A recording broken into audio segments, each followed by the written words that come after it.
No vídeo de hoje eu quero conversar contigo a respeito de amor a Deus e como lidar com os erros do passado. Saudações cristocêntricas, meu nome é Caleb Vargas, você está no Crentinho Básico, esse canal de crentes que não surpreendem ninguém com sua teologia, mas nós temos uma caneca. Então, quero te convidar para tratar desse tema que é, a meu ver, muito importante. Nós temos, todos nós, claro, a obrigação de amar a Cristo. E a partir do verso 36 de Lucas, nós temos um relato bíblico chamando uma mulher de pecadora. Só que essa mulher que é pecadora, segundo o texto bíblico, faz algo que surpreendeu a todos naquele lugar. Quero te contar a história, tá? Num determinado dia, em uma refeição que Jesus estava tendo com os religiosos da época, uma mulher pecadora chega e unge os cabelos de Jesus com perfume, unge os pés de Jesus com perfume, e a Bíblia fala que ela beija os pés de Jesus, que ela, além de lavar os pés dele e secar com os próprios cabelos, ela os beija. E chega um ponto em que os mestres da lei olham para Jesus e dizem: se tu fosse mesmo um profeta, tu saberia que a mulher que está te tocando é uma pecadora. Nós sabemos que para os mestres da lei da época, praticamente qualquer pessoa poderia ser chamada de impuro, desde que não fosse um mestre da lei. Só que pela conotação que eles trazem, dá-se a entender que seria algum pecado bem severo, algo relacionado talvez à prostituição ou adultério, tá? E o que acontece? Jesus traz uma parábola, e nessa parábola onde ele tenta explicar, Jesus não tentava, ele fazia, mas onde ele explica o mundo espiritual através de algo físico, ele conta a história de dois homens que tinham uma dívida com um senhor, com um homem rico, tá? Um deles devia 50 denários e o outro devia 500 denários. Para ti que não está familiarizado com as moedas, com os tempos, as medidas, unidades de medidas da Bíblia, um denário era o valor equivalente a um dia de trabalho, ou seja, o salário de uma diária, de um trabalhador comum, de uma pessoa comum, dentro do império, tá? Então, se uma pessoa devia 50 denários, ela devia pouco mais de um mês de salário. Ela precisaria trabalhar um mês e 20 dias para poder pagar a sua dívida. Todavia, o homem que devia 500 denários, ele, se você fizer uma conta de padeiro, aí você vai ver que ele devia 1 ano e 5 meses, mais ou menos, de trabalho. Ou seja, ele precisaria de forma ininterrupta trabalhar por 1 ano e 5 meses, 1 ano e 6 meses, e desse dinheiro do trabalho dele ele não poderia comer, não poderia pagar nenhuma outra conta, não poderia se alimentar, não poderia se vestir, não poderia fazer nada, tá? Apenas pagar a dívida. Ou seja, para o cenário da época, era uma dívida terrivelmente grande. Nós brasileiros estamos acostumados a financiar coisas que custam aí 300 meses de salário, né? A gente não se preocupa com isso porque a gente tem a vida inteira para pagar. Só que na época não existia isso. Era sim uma dívida enorme. E Jesus fala que esse senhor, o que emprestou dinheiro para os dois homens, os perdoou. Logo após dizer que esse homem os perdoou, ele pergunta aos fariseus. E pergunta a Simão também, que estava com ele. Dos dois homens que foram perdoados, quem será mais grato? E ele diz, com certeza, o que teve a dívida maior perdoada. E Jesus fala, julgaste bem, ou seja, você avaliou bem, com certeza quem teve a maior dívida perdoada é o que será mais grato. Logo em seguida, Jesus sinaliza para essa mulher, aponta para ela e fala para Pedro, Pedro, essa mulher teve muitos pecados perdoados, por isso ela demonstra muito amor. E a quem pouco foi perdoado, pouco ama. Então nós percebemos que a manifestação de amor a Cristo é diretamente relacionado ao quanto essa pessoa foi perdoada, ao quanto eu fui perdoado.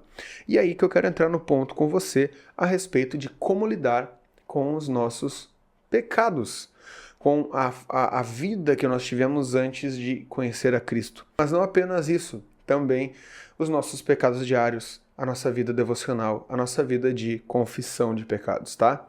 Nós precisamos entender que os nossos pecados diante de Deus são lançados num mar de esquecimento, ou seja, ele não se lembra mais dos nossos pecados.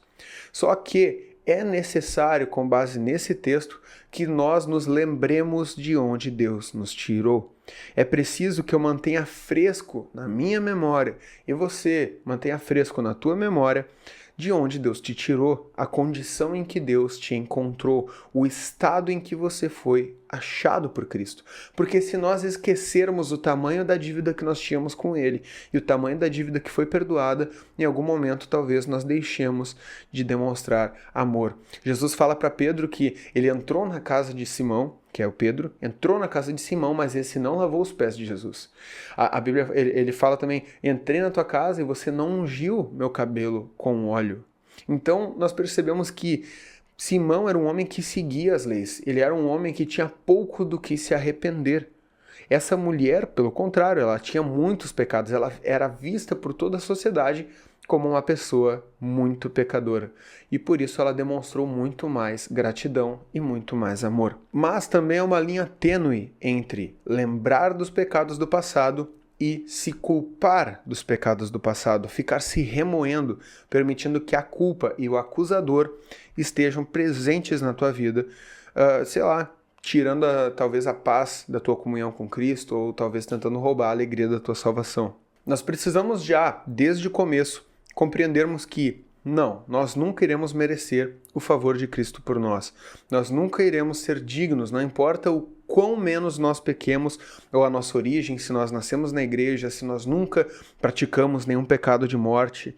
Não importa, nenhum de nós, não importa se é feiticeiro ou se é um pastor, se é um assassino serial ou se é a tia da cantina lá da igreja mais tradicional da tua cidade, não importa. Todos somos igualmente caídos, depravados pelo pecado, corrompidos pela nossa imoralidade e todos nós, igualmente, assim como diz na palavra, pecamos e destituídos estamos da glória de Deus. Por isso que todos nós, de igual modo, precisamos da intervenção de Cristo na nossa caminhada, por isso que todos nós precisamos de Jesus como mediador e como intercessor entre nós. O que significa? Significa que a nós, humanidade, estava destinada à ira terrível de Deus por conta dos nossos pecados. E o que Jesus fez? Jesus intercedeu por nós. Ele se pôs entre a ira esmagadora do Altíssimo e os nossos corpos imortais, nossas almas imortais, tá? Então, primeiro compreenda, o pecado não é capaz de roubar o favor de Cristo por ti, porque por conta do teu pecado é que o favor foi necessário. Então o teu pecado não atrapalha a obra redentora, tá? Jesus nasceu justamente para combater o pecado, ele é o único que pode. Todavia, nós precisamos entender que em alguns momentos, assim como é relatado na segunda carta de Paulo aos Coríntios, que Deus permite que a culpa ou que algum sentimento relacionado ao nosso passado, algum sentimento pejorativo contra nós mesmos, permaneça em nós. Nós vemos Paulo falando que Deus permitiu que um espinho ficasse em sua carne e ele orou por muitas vezes para que esse espinho fosse tirado. E Paulo ainda traz uma referência como se fosse um enviado de Satanás esbofeteando o seu rosto, ou seja, ele era humilhado, ele era espancado por esse espinho na carne.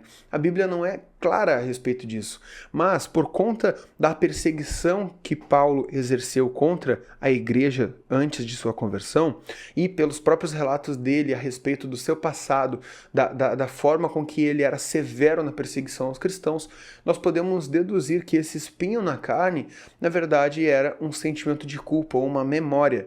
Inclusive, ele diz que para que ele não se gloriasse, ou seja, para que ele não ficasse vaidoso, para que ele não ficasse orgulhoso das grandes revelações que Deus deu a ele. Ele tinha esse espinho na carne. Ou seja, para que quando ele entregasse palavras direcionadas por Deus, para que quando ele ressuscitasse mortos, para que quando ele plantasse uma igreja, essa igreja frutificasse, para quando ele trouxesse mensagens de salvação e pessoas fossem salvas e alcançadas pela mensagem do evangelho através dele, para que ele não se sentisse soberbo, para que ele não pensasse que ele tinha mérito nisso, Deus permitiu que um espinho ficasse em sua carne, ou seja, talvez um sentimento de culpa. Então nós precisamos entender que há uma linha muito tênue entre nos culparmos e ficarmos nos martirizando e nos vitimizando, esquecendo do favor de Cristo e achando que nós somos capazes de atrapalhar ou interferir o seu plano redentor, e também entender que às vezes é necessário que alguns de nós precisam ter esse espinho na carne, precisam se lembrar de forma ferrenha de onde vieram e sim se sentir mal por isso, para que compreendam que somos apenas ferramentas e que a graça e o mérito, o poder, a obra, a honra e a glória, tudo vem para Ele, por meio dele, e que nós não temos parte nisso, tá? Então, lembre-se, você precisa lembrar de onde Deus te tirou para que você possa manifestar as suas obras de gratidão e as suas obras de amor. Porque quem muito foi perdoado, muito ama. Aqueles que não foram muito perdoados, amam menos. Isso não são palavras minhas, isso são palavras de Jesus. Então, às vezes, nós percebemos pessoas que se rasgam aos pés de Cristo, ministros de louvor ou pregadores que pregam com lágrimas nos olhos, com seu coração rasgado, derretido na presença de Deus.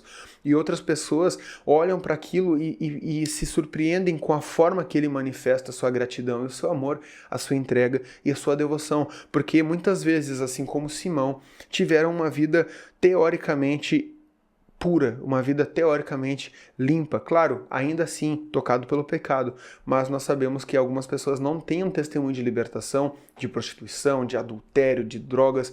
Muitas pessoas não foram perdoadas ou encontradas no momento onde praticavam crimes, onde viviam em imoralidades severas, apenas viviam suas vidas de forma pacata, buscando fazer o bem, seguindo algum conceito ético ou moral. Mas outras não, outras pessoas foram retiradas literalmente do fundo da lama de desespero, do fundo do poço da morte, do pecado, da imoralidade, da corrupção. E essas pessoas, elas tendem a não compreender a demonstração do amor do outro. Então, meu irmão, se você, assim como eu, foi tirado de um lamaçal de pecados infindável, se você, assim como eu, é totalmente racional e compreende perfeitamente de que você não presta, de que você jamais vai merecer o amor de Deus e que se a humanidade merecia uma porção de ira, nós merecemos duas.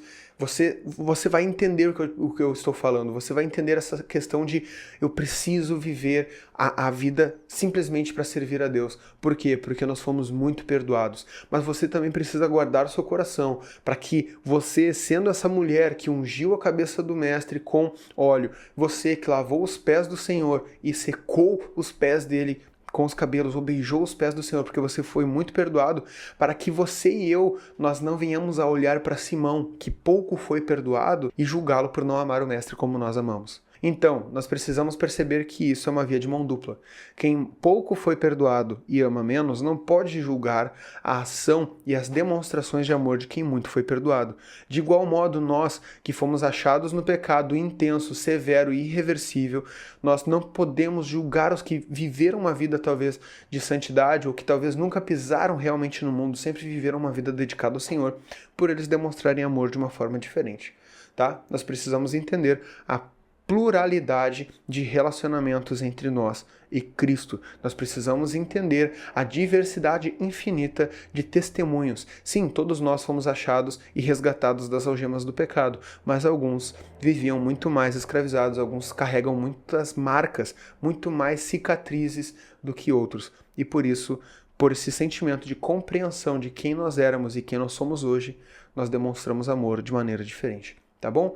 Então, não se culpe, mas não se esqueça de onde Deus te retirou. Tá bom? Fiquem bem, não se esqueça de curtir, comentar, se inscrever no canal e ativar a notificação. Se inscreva também no canal Crentinho Básico Podcast, vai sair vídeo lá toda semana, tem cortes também, tá meio corrido, a gente tem trabalhado a respeito disso. E muito em breve nós teremos novidades, incluindo canecas, camisetas e muito mais, mas ainda não tá no ar, tá? Talvez quando você estiver assistindo esse vídeo, você já possa contemplar nossa galeria e comprar alguns itens, mas no momento da publicação ainda não, está apenas sendo trabalhado em off, tá? Beijão, fiquem com Deus, amo vocês um tantão assim, amo Jesus um tantão assim, porque eu não vou repetir. Fica com Deus, abraço.